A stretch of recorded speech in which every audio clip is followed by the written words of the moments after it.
Welcome back, ladies and gentlemen. It's another episode of Fantasy Football Fumble. It's your host, Manny James, and your boy, Joe, the Birdman. Joe, how you doing, brother? I'm doing very well. It's been a great week because I am in the playoffs. I'm locked into the playoffs in 2 leagues. I am dead last in 2 leagues, but I have been for a few games now, so it doesn't matter. One's in your league. I'm playing you this week. Well, hopefully you take it easy on me. Nah, I'm just kidding. Yeah, we'll see. We'll see. I'm doing pretty good. I'm doing pretty good in those leagues, so I don't want any easy buckets. But yeah, similar. I'm out of the playoffs in one of my leagues too, so it happens. It happens to the best of us. It's all about draft position when you're in competitive leagues. Sometimes you don't get the players you want, and sometimes injuries happen. So that's Yeah. just how it is. And hopefully you bounce back, you make trades, and either those trades either work out for you or you crash and burn. That's just how fantasy football is sometimes. Yeah, and it's funny. The 2 leagues where I'm dead last, I got high score in both of those leagues last week. Just, sometimes that's just the way fantasy football works. But in your other league, I'm battling for a playoff spot, and I got all my guys back, but I need who do I need to lose? I need You need everybody in front of you to lose. Sean. You I got to need outscore Sean them to by I like need 100. I need Sean to lose, and I need to win. But it's funny because all my guys are back. I got Kyron Williams back, Justin Jefferson back, Devon A-Chain back, and who is the fourth one? I had 4 guys on IR, and they're all back. So I'm like looking awesome now, but the chances are I'm not going to make it. We'll see. Yes, that could be a scary team in the playoffs. If you sneak in there, you're definitely not a 7 seed. I want to see because I'm locked in right now. If I win this league, I'm the number 1 seed, Oh, dude, you're and that far means and I would away the get bye number. You're week. you're 2 games ahead in that league, so you're fine. I'm one ahead. If I win this week and Oh, the guy oh, oh. wins, I would lock it in because it's the last one. But yeah, it's definitely close. I lost this week too. I was one of the top seeds getting beat this week for sure. Yeah, and the thing is, going into the playoffs, there's a lot of question marks going on right now for many different people because this season has been plagued with injuries. A lot of studs went out again this week. Got Tank Dell on IR. Christian Watson Mm. may be out with a hamstring. Christian Kirk is out with a groin injury. Kenny Pickett is out with an ankle injury.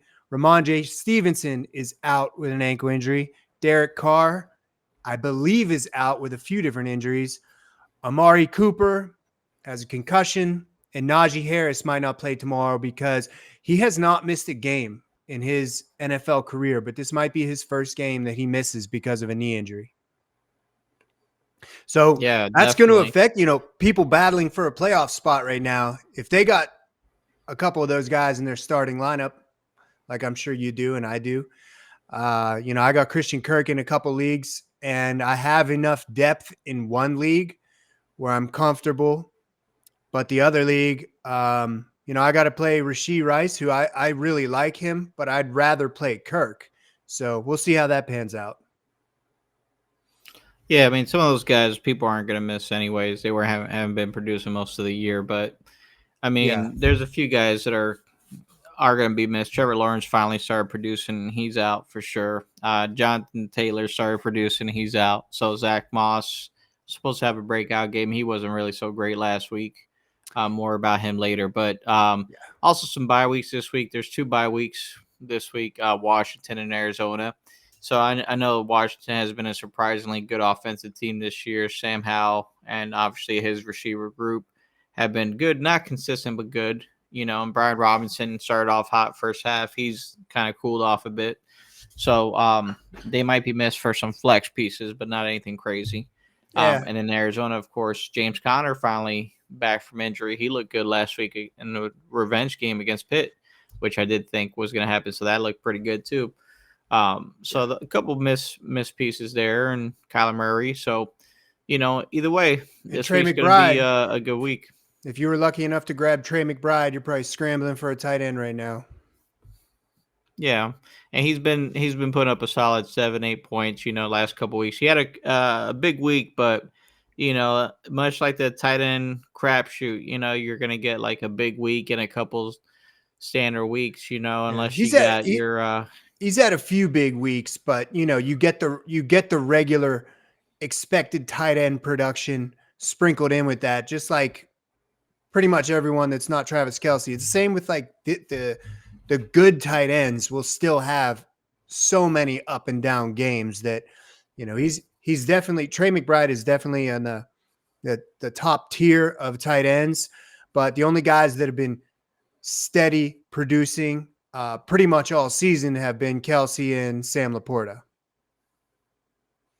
Yeah, I mean, I wouldn't say top tier because I mean second tier maybe he's gonna get there because there's only one guy in the top tier, and we know who that is. But he could be approaching second tier, and I honestly there's only like second tier is my opinion Mark Andrews, George Kittle, Sam Laporta definitely is in that second tier. Hawkinson. Yeah, Hawkinson is in that tier, and I think if Trey McBride can do that consistently, he could be in the second tier, but that's not going to happen till next year. But this year, third year, he's had some big games. Definitely a solid, starting tight end at 10 points, but he's definitely somebody you could draft lower next year and get him later in rounds and get a lot of value for him. But For would I put sure. him in the second tier of tight end? No, he's not a second tier tight end. He hasn't produced like those other guys we mentioned. He's not on that level yet. But he definitely has Mark Andrews like value to me because people were sleeping on Andrews around his second year, and he was being drafted around eighth round around his second year, averaging a 12-man league, and he ended up being obviously like tight end 2 behind Kelce. So Yeah, he could definitely have that kind of explosion. I think he will be there next year for sure. So, Definitely. In regards to all those injuries that we just went over and the bye weeks, there's really not a lot going on with the waiver wire.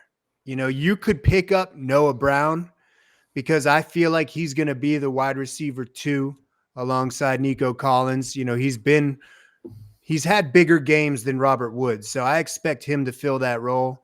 He might be available. And then if you can pick up Zeke, the chances are he's rostered, but if you can pick up Zeke, he's going to be getting the full workload. But, the Steelers have a decent run defense, so we'll see what happens there. And the New England offense is just hammered shit. So what do they literally put up 0 points last week. So, probably have better options. Yeah, I would. But if you're desperate, you might be able to pick them up. Yeah, at this point for waiver wires, the way I look at it, if you're in a playoff hunt, you're just trying to load up for death because right now you don't know which guys are going to be out. It's later on in the season. You're going to have, a lot of people resting, just getting rested for the playoffs, maybe somebody for maintenance related workloads. So you're going to want to stash guys. I mean, I was able to pick up Dobbs in my playoff leagues because people dropped him. He had his first bad game last week, in a while. So, but when I looked at his playoff stretch of the fantasy playoffs, he actually has a nice little playoff schedule against some pretty, soft defenses, and with getting Justin Jefferson back, right. I would love to see those defenses, So for me, I picked him up in those leagues because I was like, if Jalen Hurts has an injury or Josh Allen has a injury, these are guys that take a lot of hits during games. For me, I'm like, if they take a maintenance day, I have no problem plugging in, Josh Dobbs against a soft defense and a surging Vikings playoff team, or wanting to be a playoff team. So that's how I'm looking at it. And also backup tight ends because at the end of the day, right now, those guys are getting hurt every other freaking game, it seems like. I grabbed Elijah Mitchell in a couple leagues too, just because, obviously we don't want to see anything happen to CMC, but if something does happen to him, he'd be probably getting a full workload. So, yeah, he's definitely a guy get a nice start. But yeah, let's go ahead and get into daily topics here, my friend.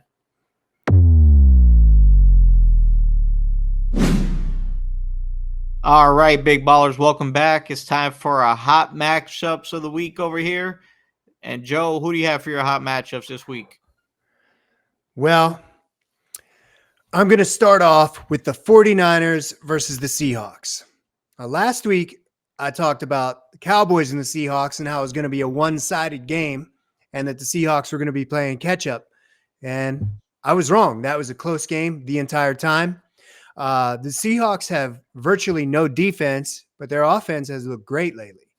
You got DK Metcalf, and even without Kenneth Walker, Charbonnet filled into that role, doing just fine. And they're probably going to lean on the pass a little bit more, and that's usually going to get you more points. So I think just the fact that Geno Smith has been playing well and DK has been back in form for like the last month, and Tyler Lockett's a little bit up and down, but steady enough where you're going to plug him in. And then I don't know what the deal is with Charbonnet yet. He's listed as questionable right now, so it might be DJ Dallas, who you're probably not going to play. If you pick him up and expect him to give you double digits against the 49ers, you're probably going to be sore and mistaken. But I think there's just too much offense on both teams that, with what I said last week, as far as the Seahawks playing catch up was wrong, but their offense was on point. So if they can keep this game close, like they did last week, let me see what was the score last week. It was 41-35. If they can be, even close to that this week, then all the starters are probably blowing up. And then on the other side of the ball, I mean, you got Brock Purdy, McCaffrey, Ayuk, Debo, George Kittle. And while I do expect the game to be one-sided, it's probably, there's a good chance it'll be a shootout. So either way, if it is a one-sided game and Seattle's got to play catch up like I expected last week, that means points. If it's a battle, even better, because if it's just back and forth, no one's trying to slow things down.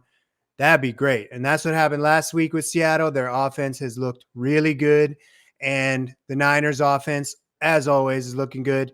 And I just feel like basically all the starters are going to have big games. Yeah, definitely. Could be another big Niners day there. Seahawks, I haven't been playing defense lately, especially against really good offenses. They just pretty much just are there taking Well, yeah, and that's the on the thing is, field. I thought Seattle was going to have a hard time against the Cowboys D, and they did not. And San Francisco's D has been up and down, So there's a good chance that this will be a lot closer than people think. I'm not sure what the spread is, but I'm sure that the Niners are favored, just like the Cowboys were last week. But Seattle, they came to play, and they're probably going to try, even though they lost last week, they're probably going to try to keep that momentum going, and they could surprise some people again. Yeah, like I was saying before I was so rudely interrupted, Seahawks haven't been playing defense here. So they've been, maybe they'll come out there and have another big day. Niners secondary definitely looked better last week as far as how they're locking things up. So they were able to contain the Eagles' pass or the Eagles' wide receiver core really well, and obviously the pass rush was getting there pretty quickly. So I think that they could help contain Seahawks pass or the Seahawks O-line because they're not that good to begin with. But Niners are definitely going to put up points on their side. So it could definitely also be, similar to Cowboys game. It's either the Niners are going to put up a lot of points or the Niners are going to put up a lot of points and the Seahawks are going to put up a fight. So either way, it's going to either be one-sided by the Niners or Seahawks are going to put up a fight. So, but yeah, it's going to be either way. You want part of the Niners if you're, playing anybody in that lineup. So if I'm doing DraftKings, I'm going to be doing, heavy stacks with, 49ers on there. I'm going to be doing Purdy if he's still cheap. Purdy and Debo, because I doubt that they're going to be, doing anything less than 2 touchdowns. Oh yeah. Oh yeah. What about you? What's your first hot matchup next week or this week? Well, this is probably going to be the game of the week. It's a rematch for the Eagles and the Cowboys. The last one wasn't so high scoring. It was 25-28 in Philly. It was an ugly day, though. I think it was raining that day. Actually, no, it wasn't raining. It was just uh, it was actually a surprisingly very good and competitive game. More And defense played than I anticipated. that's not low Yeah, scoring, it's not high. you Yeah, it's know. not low, it's not high, it's right in the middle. It's a very competitive game. There were some big plays made on both ends, and ultimately it came down to like a game of inches. And now it's in Dallas, and Dallas, obviously brings up the stats of how they always win in Dallas, and it's blowouts. And I think that addition of Darius Leonard will help out the Eagles, but at the end of the day, I think it's going to be some big plays on both sides. So it could be a fun game. And plus, the Eagles didn't score a lot last game. One could say calls didn't go their way. People saw some holds that, were questionable, right? I'm not going to be one to say, hey, the refs gave them that game, but anybody with eyeballs, could see that some of those touchdowns should have came back. But I'm not gonna make excuses, right? The writing's on the wall. Goodell hates the Eagles. Everybody knows that. And that's why he always gets extensions. Every time he gets an extension, the Eagles get screwed. So that's how it goes. It's I'm funny, used man. to it, brother. I'm on a group chat with a bunch of Niners fans, and they're telling me the exact opposite about the refs. It cracks me up, man. It's funny how Yeah. people have tunnel vision when they're watching the game, and I understand. You got to cheer Yeah. for the home But team. Yeah, but if you watch that game, that touchdown for George Kittle, how's he blocking two people like this? Anybody with eyeballs could have told you that's a hold, right? And then the other Debo touchdown, he runs up the middle, the safety gets grabbed. And people were like, "Oh yeah, there's always missed calls in every game," but I'm like, "Yeah, but it's a game of momentum." When you're down 0-7 and all of a sudden an offsides call goes from 0-6 to like giving you a 3rd and goal to from a 4th down to a 1st and goal, games change, but neither here nor there. Eagles couldn't get a call to save their life. It is what it is. You We'll know, see the Niners again, and and it's going to be in Philly again. and I'm So not I'm trying not worried to about it. bring up a sore subject, but that Super Bowl game, that final play, that holding call on the Eagles, Kansas City has become America's team. They've got Kelsey in all the commercials. They've got Mahomes in all the Mahomes commercials. everywhere. I mean, you can't turn on the TV. I mean, you can't turn on any station Mahomes in my auto. without seeing those guys. Yeah, I mean, but so they're kind of America's team, and I am not a Philly fan, and I'm not a Kansas City fan.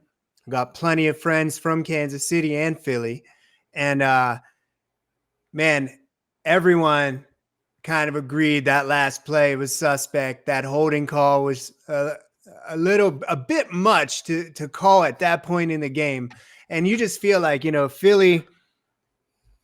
People look at Philly differently than they look at the Kansas. I'm talking about the team, the NFL team. People look at Philly Yeah. differently than they look at Kansas City. Yeah. Everyone, like I said, they're America's team now. They're the poster boys for the There's a NFL. People like to there's a see them. bias. Yeah, there's a little bit of a bias. Yeah. That's all I'm trying to say. Anyway, I and it is, you're right. It's something that people don't bring up enough. There's always a bias, right? Because if you turn on TV, you see these degenerate Eagles fans, right? And they make us look bad. It makes it hard to feel sorry for Eagles fans because some of those people make us look so bad. And I'm like, and then at the same time being an Eagles fan, you're like, I understand why this guy is so pissed off, is such a piece of shit, because he's just been screwed so many times by the NFL that he's just like, fuck it, I'm over it. Like, you guys screwed me so many times. Fuck you. That's yeah, how they feel, Like, no one's probably been cheated more than Eagles fans in the history of the NFL, bro. And Guys it's have had a like, lot of ups and and people, downs, that's for sure. and and it's not just ups and downs, it's just like injustices. And I'm not gonna sit here and play on the world's tiniest violin, but people know about Spygate, they know about the Tom Brady years, like people have built, like Roger Goodell has built the Tom Brady legacy on the backs of Donovan McNabb and T.O. Like the first year that T.O. was with the Eagles, bro, it could have been like he could have made T.O. into the face of the league, but because T.O. was such a big mouth and Donovan McNabb, like wasn't the face of NFL, they built it on Tom Brady, Man, and he you're got the bringing back some Spygate. memories right That's now. I just Bro, but I've been watching that long and people forget this Oh yeah, of stuff. course. And that's how long I've been watching. People are like, you're holding a grudge. I'm like, man, I just don't forget history. And I know we're on a rant. We talk about rants, right? But people forget that these guys got, when they found out that they were video recording people's plays and they were still having staff sneak into hotels for the visiting team, stealing their playbook. And they were having hotel staff retrieve it from the visiting team to the actual team. And then when Goodell found out about this, he destroyed the evidence and he took draft picks off these people. We're like, oh, if you're not treating, you're not trying hard enough. I was like, well, that's as cheating as you could freaking get right there. Trust me. So like, Yeah. I mean, at the end of the day, I get upset about it because I was a kid when that happened. I think I was like 11 or 12 when that happened. So like, you have your heart into it, your team's the best, and then you get cheated. So, it's hard to forget those memories. But at the end of the day, last year's Super Bowl didn't feel good. And you see they still get all the calls today. Mahomes gets all his calls. He could just throw his hands up and go like this, and then Hey he's man, going to get a flag. well, yeah, He gets a flag. the refs have been exceptionally bad this year, in my opinion. And I mean, They're getting worse. something the Steelers fans always bring up is this touchdown that was in a very important game from Jesse James, where Jesse James catch a few years ago. They changed the fucking rule. They changed the rules because of that catch. I mean, anyway, I don't want to go off I on a rant.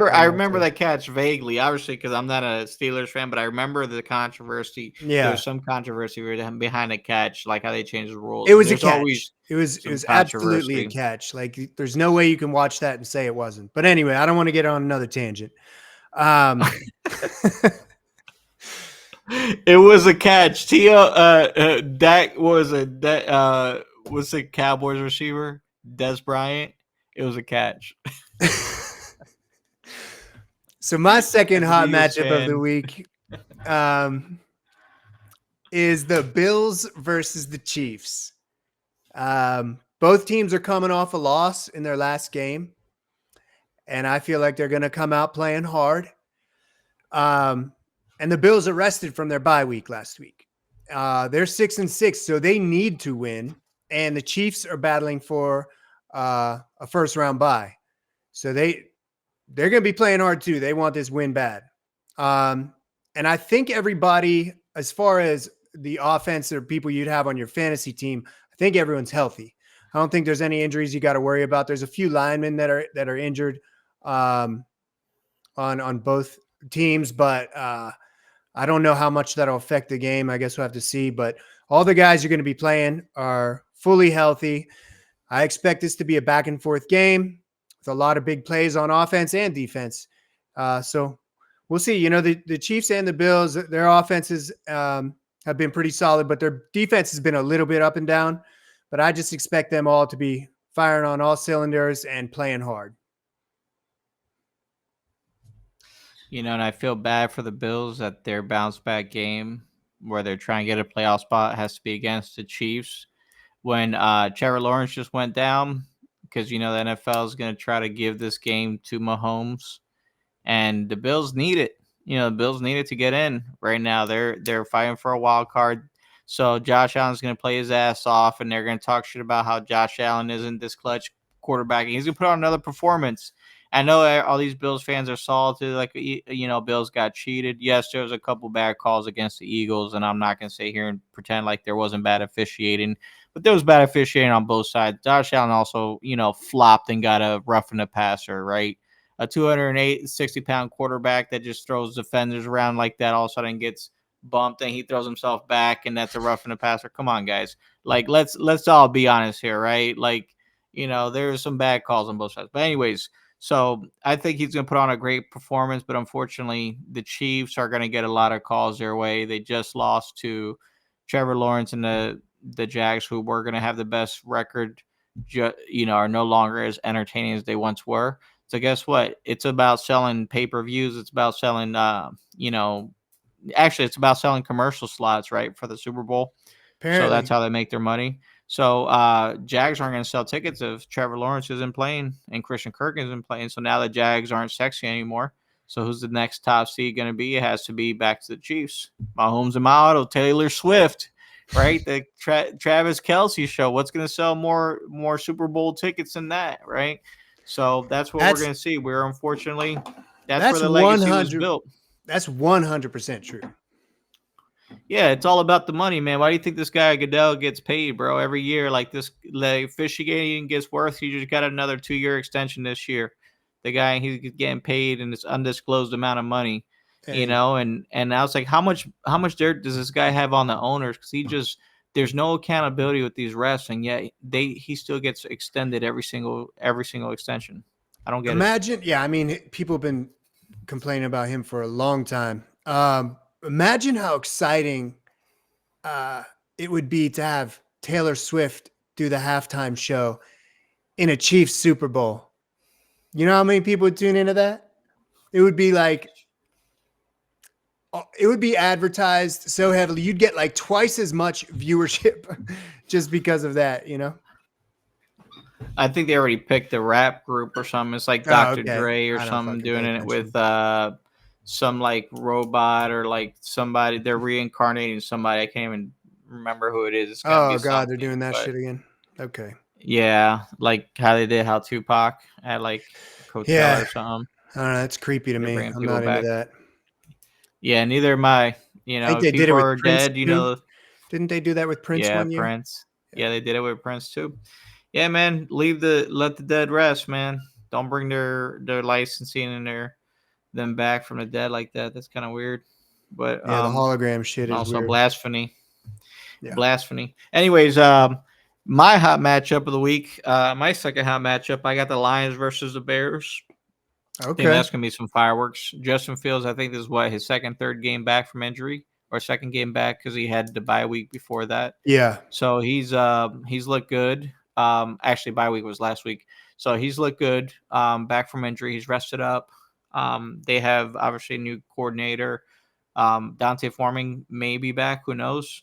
But I think they're going to definitely Detroit's defense has been pretty lax lately. They've kind of been getting beat through the air a lot. So I can see DJ Moore having a big day. Cole Kmet having a good day. That's his second favorite option, and then obviously Justin Fields having a big day. So that could go back and forth. And of course, Jared Goff has so many weapons, they could score so many different ways. So that's going to be a real fun game to watch. Obviously, anybody in Detroit, Monra, Laporta, both running backs. Jahmyr Gibbs had a slow game last week. So, we could see him bounce back. That could be pretty nice. Yeah. And, the thing is, I'm not sure what the running back situation is in Chicago, but Roschon Johnson had more carries than Khalil Herbert last week. I think he had like 10 and Herbert had like 6. But then also Jahmyr Gibbs had like half the carries that David Montgomery did. And I assume that was due to the pace of the game. But I really hope that changes. I'm not sure who to play between those two this week. I might just play both of them. That Saints game was really high scoring. So I'm surprised that David Montgomery and Jahmyr Gibbs had that kind of snap count, because it ended up being like 35 to like 27. It wasn't a low scoring game. They just kept going at each other. So the fact that Jahmyr Gibbs, what I think happened is the Saints were just playing Jahmyr really good. They kept having Tyrann Mathieu like shadow him and in the box. So he just wasn't getting open. I think that's what. Yeah, you're right. Happening. It's 33-28. Yeah. I didn't realize it was that close. Yeah, they just gave Montgomery was, Jahmyr Gibbs started out great. He had like I think a 25 or 26-yard run right off the bat, looked good. And then they just kind of shut him down, and it looked like they were leaning on Montgomery just because he was, plodding along and getting the necessary yards. But you'd still expect Jahmyr Gibbs to have more carries, so I assume he's going to have a much better week this week. Also, Montgomery, they missed him for a wide open screen. He would have went for probably for like a 30-yard touchdown. He almost had like an even bigger day than he did. Yeah, I remember that. It was close. So close.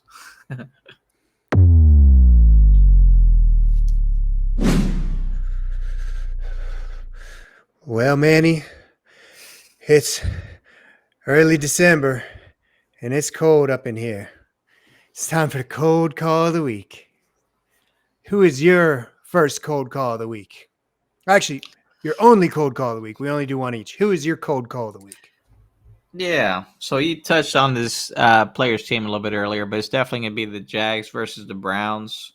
Browns obviously strong defense. Their quarterback, it's either PJ Walker or Dorian Thompson. I don't know Dorian Green Thompson. I don't know who's going to be playing for the Brown side, but obviously Amari Cooper may be out. So it's just going to be they're going to run and play defense all game, beat the crap out of the Jags, who might even be without their second string quarterback, CJ Beathard. So they're definitely shorthanded. It's just going to be an ugly game. I'm glad I don't have any shares of the Jags anymore. I would have had ATM, but that league's already done anyway. So no matter there, but Jags are just going to be struggling. So if you're looking at a team to play, just stay away from them in DraftKings. I wouldn't even play either of those teams. Yeah, I think that the Browns are actually starting Joe Flacco. And Damn. And I think they're also going to be without Amari Cooper this week. He's concussed. And on top of all that, like you said, Trevor Lawrence is out. Christian Kirk's out. Etienne might be a little banged up. He looked fine last week, so that's probably a non-issue. But on top of all that, they both got pretty solid defenses. So, the Browns have been on point. The Jags have been on point.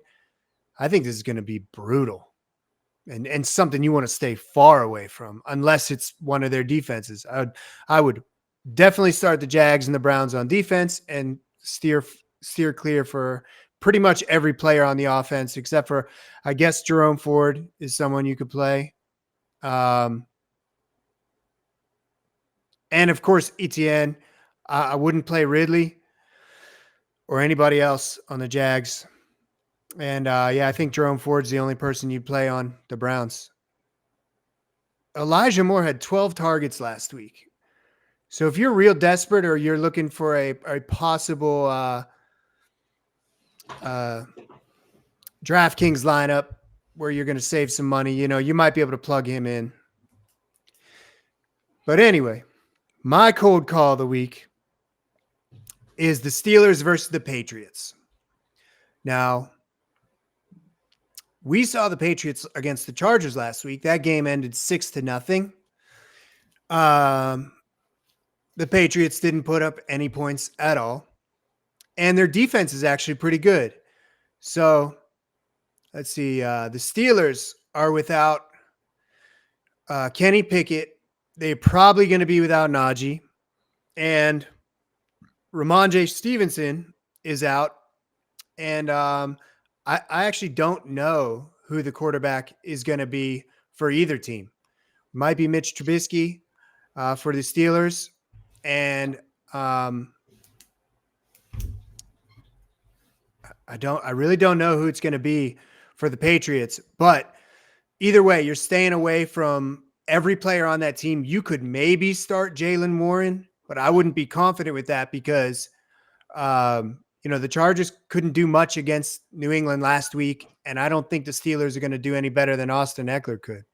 So I would stay far away from everyone on that team unless you really need to play a running back. You could play Zeke or you could play Jaylen Warren, but don't expect too much out of either side that for that game. I'm trying to see here if there's nothing listed as far as who they're playing at quarterback. It doesn't matter. Stay away from both of those teams. That's going to be a brutal game to watch. I have to watch it because I'm a Steelers fan, but just like every other game this season, I'll be watching it with clenched teeth, shaking my head. I thought we were finally getting on track with Matt Canada being out, but I was mistaken. I was happy to see James Conner do well. If anyone's going to do well, I was happy it was him.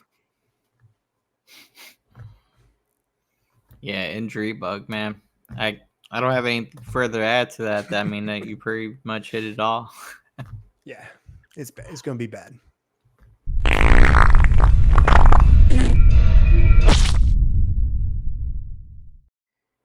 All right. Get your mud pies out, boys and girls. It's time for this week's Shit Call of the Week. That's Joe, right. what's your shit call last week? Well, as you know, I was raving about Zach Moss all week. I thought he had a real good chance at finishing at RB1. You know, he destroyed Tennessee the first time around in week 5. I think it was his best game all year.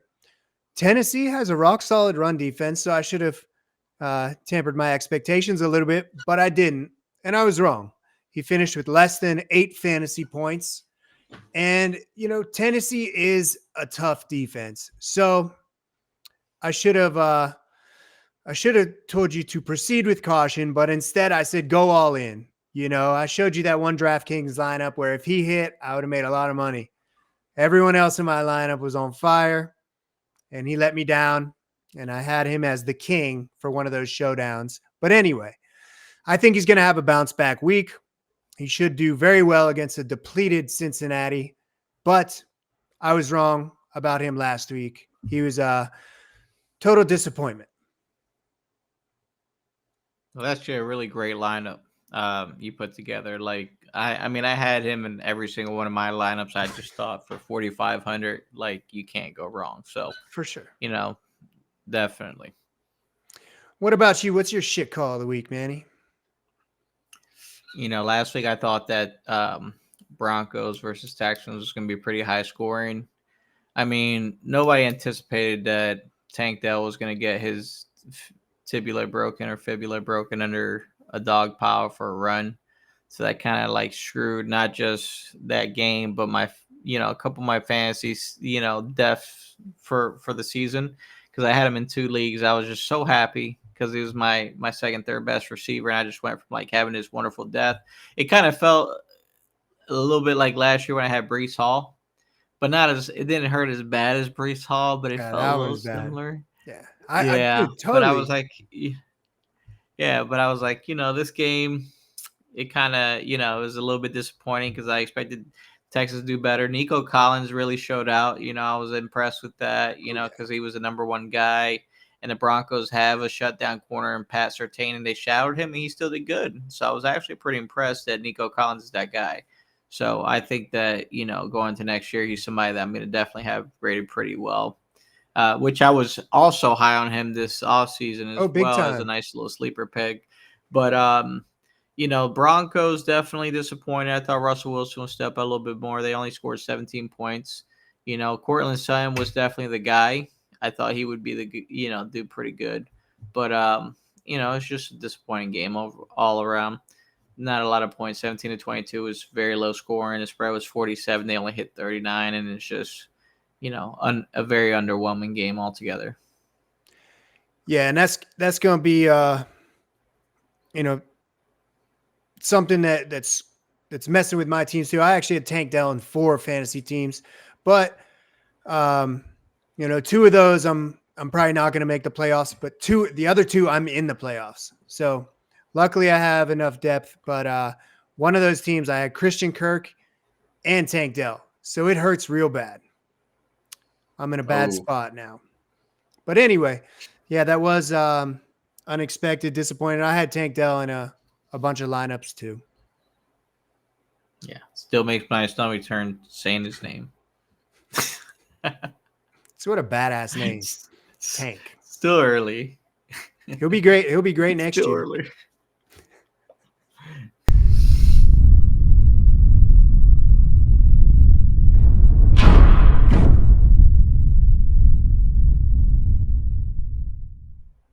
Let him drop, boys and girls.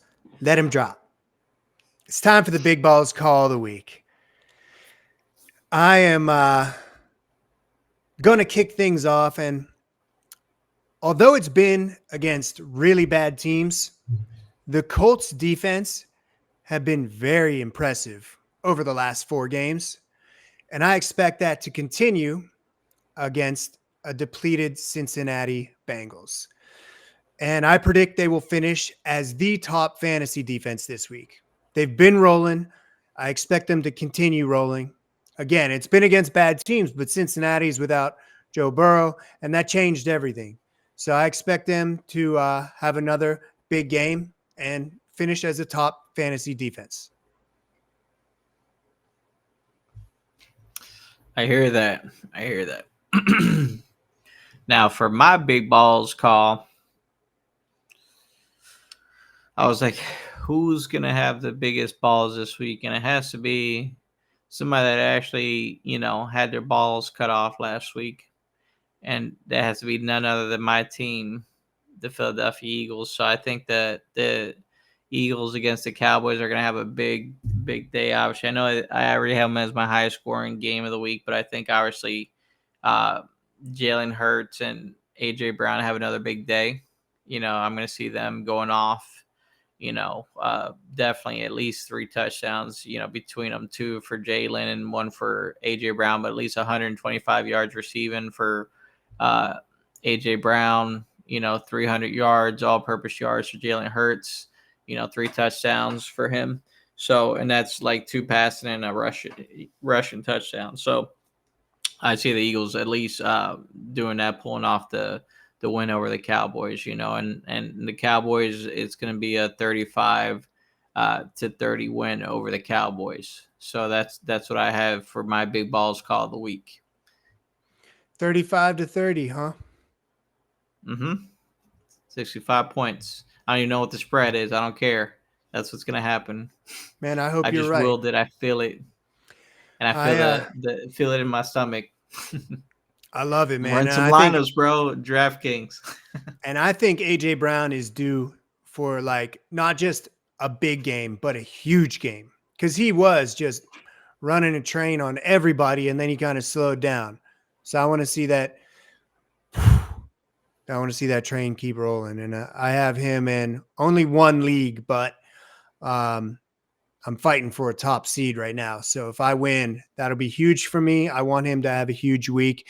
And, of course, the Eagles offense altogether looks great. And I think that's going to be just an awesome game. I think that's going to be the most exciting game to watch next week. And I'm really looking forward to it and totally agree. It's going to be very high scoring. And I hope your Eagles win, man. I really do. Just because I have more of them in fantasy. I have Jalen Hurts and A.J. Brown. I hope that too. But honestly, I think the most exciting game will be the Bills versus the Chiefs, only because the Eagles versus the Cowboys will be the most stressful game for me to watch because it is my team. Yeah. For you, yeah. Well, for me, it's going to be the best game to watch, I believe.